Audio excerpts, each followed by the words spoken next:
It's time for July deer hunting and habitat chores, and boy, June was a good month to get out of the way. We had a lot going on. I had a lot of clients, I believe 13 clients in June, so that was an excessive amount compared to normal.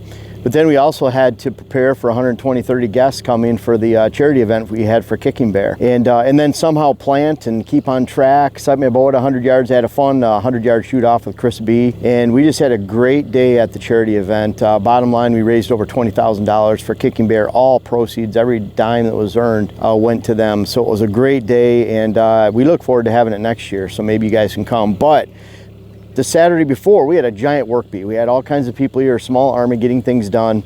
And Tom and his crew from Big Rock Trees came and they actually put our screening right here for our shrubs. And so what I encourage you to do, number one, is to make sure you water your plantings. And of course, we had terrible drought in June, but it seemed like within just a few days of when they put these shrubs in, when I'm starting to think about having to water them, we had the rains. I mean, the floodgates have really opened with the rain the last several days. We've been very fortunate. And I encourage you guys, just like taking care of your switchgrass and mowing it towards the end of July when those weeds on new switchgrass are 10, 12 inches high. That switchgrass rarely does not germinate. It's very, very rare cases. It almost always germinates. And when it does, it can't germinate into an area full of weeds. In this case right here, we had to have this rain. We had to have moisture. We have switchgrass right here.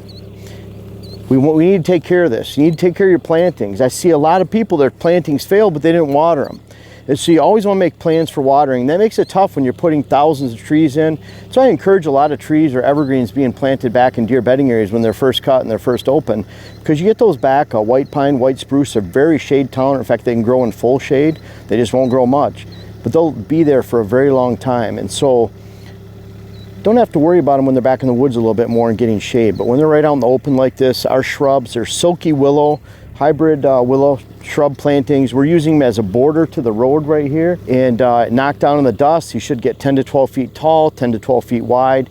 And that's what Tom and his crew and his son, what they do from Big Rock Trees. That's they plant huge shrub trams. This one right here is over 200 yards long. We have all the way to the wood line right there and all the way back to the corner of our yard up there. We've been very fortunate with the rain. You can see our corn coming in right here. It's just popping in the last couple days. And then we step over to this side. We have these rows of corn around the outside. And then we have an extensive amount of buckwheat that's growing right here. And so we'll have an outside ring or triangle of corn, and then we'll have this inner area buckwheat that will seed into our fall annuals and cool season annuals. So we'll have that perfect combination of corn and annuals. We're doing that combination right below the driveway here with the long strip plot.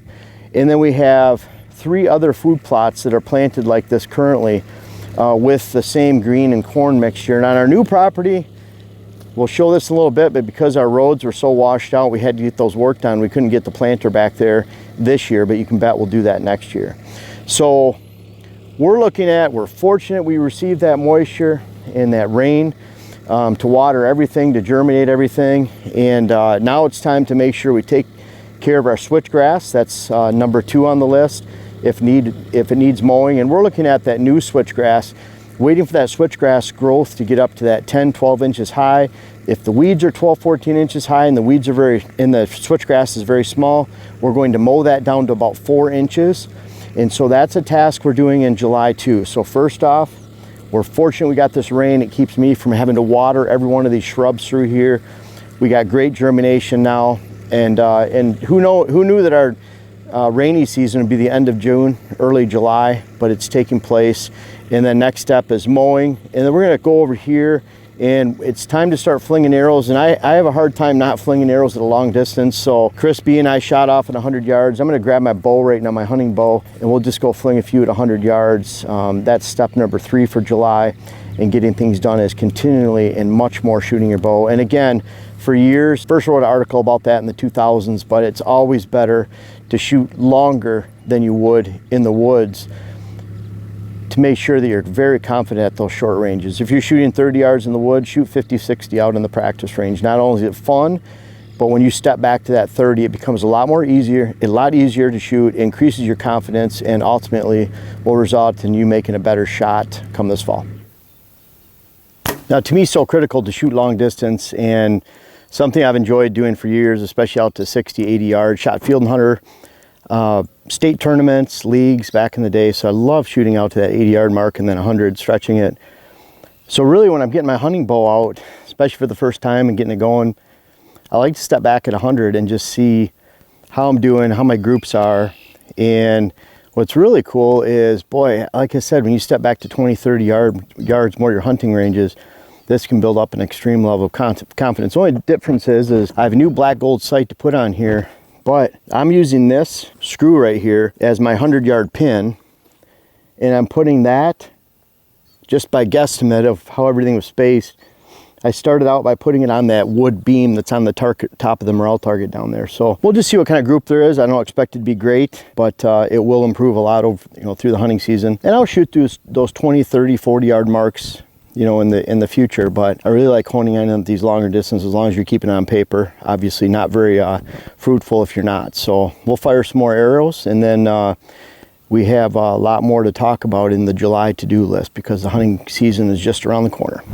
Now, towards the end of July, early August, I'm not sure, it'll be right around that time frame, we're going to be installing all our tripod stands, and we have a couple more rednecks coming. So these tripod stands and rednecks, I like to get in, and you can see how we've cut it in behind the red cedar here, not in front of.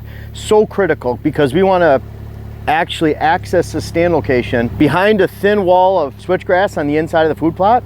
And then we're looking down through tunnels to actually shoot through here with a bow. We actually have to flip that roof around right there so that we have the actual rail is down below.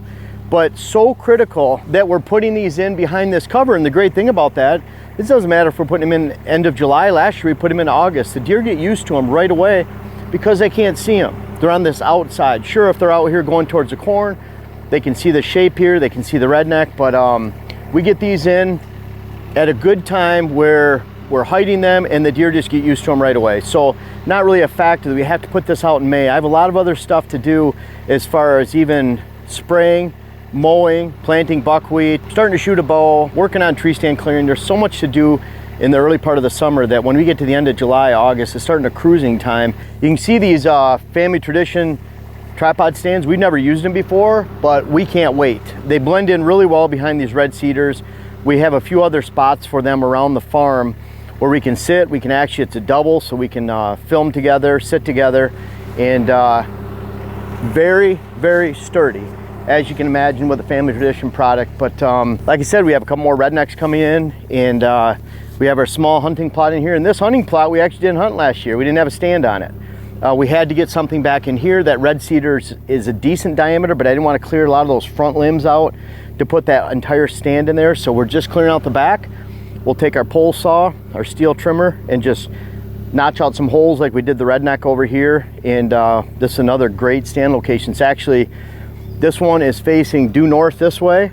The other one is facing due east. So it gives us those westerly winds, southerly winds that we can hunt both these setups right here as we skip around the farm. So great activity at the end of July, early August, but you have to hide them. So critical. Well, one of the things we had to do in July is we had to have new roads created. This is on our new property, and it was severely washed out. We're talking trenches 2-3 feet deep, and just made it prohibitive for even getting out. We couldn't even get the tractor back there to plant in our new plot. So we had the road dozed, and then we immediately hit it with a shady trail mix and then fall rye, annual rye, so that we could use as a cover crop so we can eventually get in there and mow. And of course, we had lots of time when it was dry to get this done, and we did it right when it was raining, had a day off. They got in here, and then it's just rained like crazy ever since. We're already starting to get some erosion, but the good thing is everything's sweeping off to the side. Before, this trail was like a toboggan run, so everything just, all the water just ran right down the middle, washed it out, and so this is a lot wider now. But part of to-do chore list for every month is what we're doing around the farm to keep pace and keep up with everything that we have to get done before hunting season. And boy, when you think about it, what's hunting season? I mean, we're almost into middle of July, and once you hit middle of July, we're literally 2 months away from the beginning of the season. So I can't wait. And we even have we had our hunt drawing this year where Leo, he's a fireman from Ann Arbor. He worked with a buddy of mine, Mike Pratt, who just retired a couple weeks ago. And but anyways, Leo ended up winning the hunt drawing, so he's coming out the end of September. I think Mike's going to come with them, and we can't wait. We want to have this farm top notch, Leo, so you can shoot a big buck, right? So we're gonna have fun with that. But this was one of the things we're doing, and you can see right here, you can see some of the clover that's in that shady trail mix starting to pop up.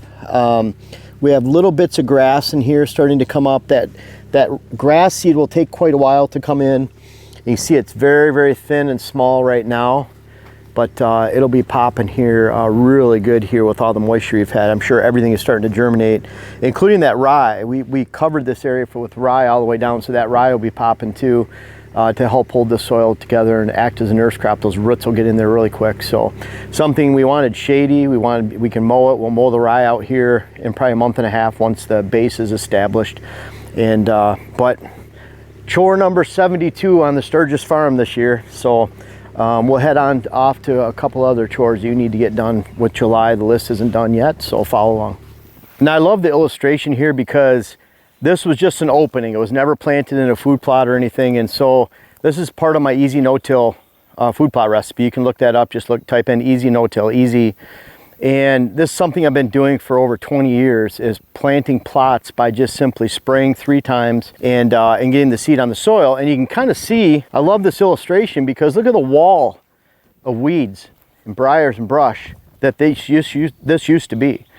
The key is starting your most important spraying is early in the year. So when all this garbage right here is green and just 8 to 10, 12, 15 inches high and growing aggressively. Not a day where it's snowing, but a day where it's in the 60s, sunny, middle of April, end of April, early May. Great time to spray. And a lot of times where I have a lot of broadleafs like this, I'm spraying a good mix of 1 pint per acre, 2,4-D, and 2 quarts per acre of glyphosate. Now again, throw that ounces per gallon stuff out the window. You need to figure out your coverage rate first. And we have an UTV sprayer right here that's 45 gallons. We have an ATV sprayer that's 25 gallons. We could use a backpack sprayer back here. What you find is the fewer the nozzles and the smaller the machine, backpack sprayer being the worst, as far as efficiency, you have to put on a lot more liquid per acre to cover that acre. So your coverage rate needs to be figured out first. And then, so with a 45-gallon tank with 7 nozzles on the boom behind the UTV, then we can spray about 11 gallons per acre. When we bump that down to 2 nozzles and the 25-gallon sprayer on the ATV, we have a coverage rate of about 12.5 gallons per acre, or 2 acres per that 25 gallons. And then when you have a backpack sprayer, it's even less efficient. You're looking at well closer to 20-25 gallons per acre that you have to run through that. So if it's a 4-gallon backpack sprayer, you're filling it up roughly 6 times to cover that acre. So ounces per gallon means nothing. It doesn't matter if you're spraying 10 gallons to cover an acre with 2 quarts per acre of glyphosate and 1 pint per acre of 2,4-D, or if you're adding that same chemical combination, the 1 pint and 2 quarts, to 25 gallons in a backpack sprayer and running that through. It's the same kill, it's the same rate. That's why that ounces per gallon. Leave that to the farming and to the big sprayers. It's not something that you should be using. So you can see down here, these yellow flags. This is a pretty cool spot because this yellow flag, this is drilled switchgrass right up here. We started with the same type of material. It's been sprayed an extra time because we were going to drill the switchgrass. In this cluster of gray dogwood right over here, we're going to put a redneck blind and stand so that we can shoot on this side of these yellow flags. This will all be food plot, and you can see the vegetation that's around here. That's what this used to be in here. So you don't have to have big equipment. You could come in here with a backpack sprayer and a handheld spreader and do this. We'll plant this with a handheld Earthway model 2750 that I use all the time, just a bag spreader. I use the bag spreader because we can throw it on the back of the ATV and the side-by-side is very easy. It's not a bucket spreader or something like that that rolls all over and we have to strap in. We can just throw it and go. I have too much to plant. I want to do it quickly. I probably put 7,000 pounds of material through that, including seed, fertilizer, and lime, just in 1 year alone. And that would have been 2006 in 3 states. So I've used that a lot. It's just efficient. I just don't have time to waste for putting a harness on or something. I just want to throw it over my shoulder and go. You can see in here, this is pretty open. You have some of the broadleafs poking through a little bit. But this is the beauty of this, is for years this trash lays on here and disintegrates. It blows away. Soil is right here. You can see most areas, if you just kick a spot, a random spot, there's soil. Soil comes up with that. So what that does is by the time we plant here at the end of August, so let's say 4 to 5 weeks from now, it might even wait till the 10th of August, 7th of August, when we plant that, that seed that we throw will get right on top of the ground. So seeds like rye, brassica, any kinds of rape, turnips, radish, bird's foot trefoil, even peas do okay because they're so hardy. You just need a lot of rain to open up peas. Oats do okay, wheat does okay, clover does okay, chicory does good. So all of these can be planted. So that early season mix, we're planting half of this in a brassica blend. We use John Comp Sweet Feast brassica blend. I have for 9 or 10 years now. And it's a no frills, very affordable quality brassica blend with no junk in it. It doesn't have any sugar beets that aren't going to germinate because they need to be planted 2 months earlier in this plot. Or ryegrass or rye or wheat that shouldn't be planted with brassica. It separates those out. So we're gonna have full brassica on one half of this plot, and then we'll have late planted, same time, we'll plant 100 pounds of peas per acre, oats. Those will do pretty well, light oats. You never want to go more than 50 pounds in that case per acre. 100 pounds of peas is a minimum. You can go to 200 pounds if you want. You're just spending more money.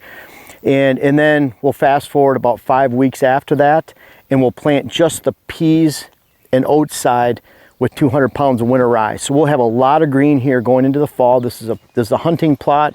I would estimate it's about 1/3 of an acre. We'll have great access behind a giant bank of switchgrass. We have all switchgrass out in our access on the property line against the ag field. And then we'll come into a tunnel that goes straight from behind here. The redneck blind will be put in from the back so that half of that blind will be covered up with this gray dogwood. So that redneck will just be an extension of this bush right here. The deer get used to it very quickly because it's not out of their space. It actually blends in. It's just an extension of that. In fact, that redneck blind, the top of it would probably be about where you can see the top of the growth in there. So we'll actually have to notch out a couple holes here, and then we can cover this small plot right here. We actually can see daylight through the trees over here, but that's our 1 acre plot over there, bigger plot. So I'll cut some trees down so that we can get a shooting hole through here, a couple of them. So we'll be bow hunting right here, but we can come out here for gun, and we can cover that plot and this plot at the same time, coming in with low impact, no impact, entrance, exit. Deer will have no clue that we're even coming up and getting into the back of the blind when we're in here. So we really need to pay attention to spraying this. I don't like, there's not a great covering here, but I'm thinking more that I'll probably spray this another time here in the next week when things dry out, kill all these broadleafs, and who knows, by the time we get into actual planting time, there might not be just a stitch of green in here, and that'd be a good thing. Get our seeds on the soil, and the whole thing you want to do is you're starting early before the vegetation gets high, and that's what we did. And you're doing that because you want to eliminate future weed debris. The worst weed debris is this year's growth because it hasn't had a chance to break down yet, where the previous year's growth is laying on the ground, dried out. And like I said, there's a lot of soil right here every time we kick. I mean, literally, this is how much thatch is on the ground. You know, not much. So decades of this never being worked, never being pasture area, turns into almost nothing. And that's why they say it takes 80 years to build an inch of topsoil. It takes a long time to put a bunch of debris on the top, and most of that just works into the soil too. So we'll have a really good start to this plot going into the hunting season. It'll be a beautiful field of green. I can't wait to show you. And again, just look at the surrounding vegetation and the wall that this used to be in this location. We ran over small trees, small shrubs, and everything in between. And it'll be very beautiful, but it's something we have to keep on track with in July, because if we just let this go, planning on planting this in about 7 weeks, then we're gonna have a lot more growing. You see some grasses starting to come in. You wouldn't recognize this right now. It'd probably be 2 to 3 feet high. It'd shade out the ground, and we wouldn't be able to throw that seed on the ground, get sunlight to it, and get appreciable germination. So number 6 on the list for July is making sure we address these small plots, these brand new plots. We have a couple of them. We have 3 of them on this new property, and they'll be ready to go come early to mid-August. Now, last but not least, for number 7 is making sure you're maintaining your trail cameras. Boy, in July is trail camera month for sure. I know Access Camera has their Velvet Fest at this time. If you hashtag it on Instagram, you'll find that. But they originated that, and it's just a time to collect the giant buck velvet footage. And July is those bucks start to show a lot. I'm sure they have a lot of growing to do into August, but really they're only growing to the first part of August, August 10th, August 12th, August 8th, somewhere around there. So the appreciable amount of growth is going to take place in July. So it's a great time to check them out. And so we're making sure all our cameras are at go. End of June, we were freshening up our mock scrapes. This scrape was created in the end of May, early June. It's getting hit regularly. And so something to really note, if you have a good whitetail property, one that allows you to build a herd, grow a herd, hunt a great herd, guess what? You're not going to get a lot of buck pictures during the summer months because mature bucks need open overstory and shade. They need summer food, and that's exactly the opposite of a great fall and winter parcel that not only addresses your needs as a hunter and for herd building, but addresses the needs of the deer. The limiting factor in the majority of the country, now we're not talking this arid Southwest, Texas, Arizona, maybe Oklahoma, portions of Oklahoma, New Mexico, those areas, the limiting factors during the summertime. It's drought time, it's very hot, it's very hard on the deer, but for the rest of the country, summer is a time of abundancy, and the lowest hole in the bucket is addressing those needs of the deer during the fall and the winter, and that also coincides with building a great hunt. So don't be alarmed if you're following the practices on this channel. My clients who are out there know this, and I've been doing this for many years. I love to get big buck pictures, and we are going to get the occasional big buck picture that comes through and it hits something like this. We just want to get this established in their pattern of fall use. And it's crazy how bucks that you only saw 4 or 5 times during the summer, a particular mock scrape in front of a stand location, all of a sudden start showing up on a weekly basis, several times a week during daylight. That's another little bit of misunderstanding when it comes to mock scrapes even. A lot of the scientific studies, when they're putting corn piles and they're putting cameras right on a stick in front of a mock scrape during the hunting season and moving them in there at that time when it's active, well, that human intrusion is going to push a lot of bucks nocturnal in that area. But if you actually create high quality mock scrapes like we do, check out, right now we have over 40 mock scrape videos in my playlist, and they're all mine. They're all what we created. And they're to help you out. And we're not using any cents. We're not selling anything, trying to sell you anything on that. It's just the best way to make mock scrapes, and period. And there's no other collection of footage out there that shows that online, YouTube, anywhere.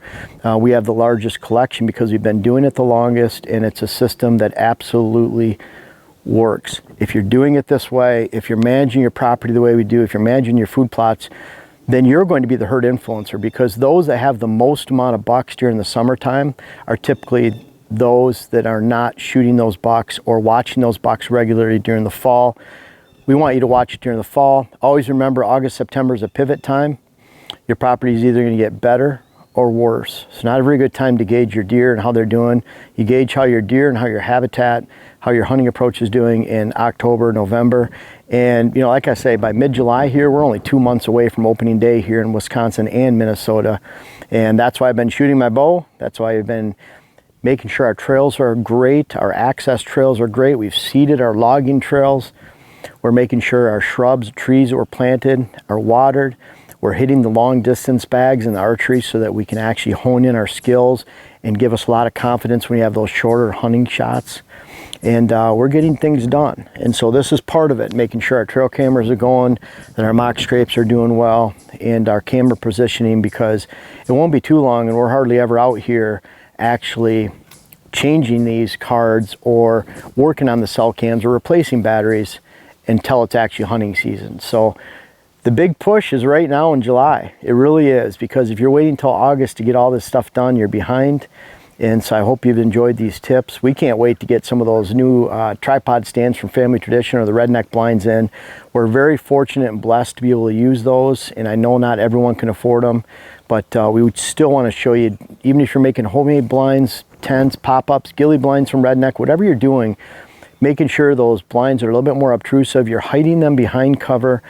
You can wait till July, August when you are getting those in, because you're actually hiding them behind cover. The deer really don't have any idea that they're there. They really don't care. And by the time the hunting season rolls around, it's a non-factor to them. So that's our list of July deer hunting and habitat chores list. And you can bet we'll have August and beyond. And I can't wait to bring them to you. But most of all, I can't wait to hunt. It's just getting to be a couple months around the corner. It's crazy how it ends. It seems so long a ways, and we're fast approaching that time period right now. Enjoy it, get a lot done, and enjoy your hunting season this fall. I'm excited to tell you guys about my latest web class. It's how to plant food plots, how to design your food plot program, and it covers everything. And really, there's 30 videos, over 10 hours, 11 hours of footage, workbook, hats, all that stuff. On top of it, I urge you to check out the link. But I cover 5 main areas: critical food plot concepts, where to plant, how to create, what to plant, and finally how to plant. It takes you through that step by step so you can make your own decisions that apply to you and build a great high quality food plot program this year, whether you have decades of experience or no experience at all.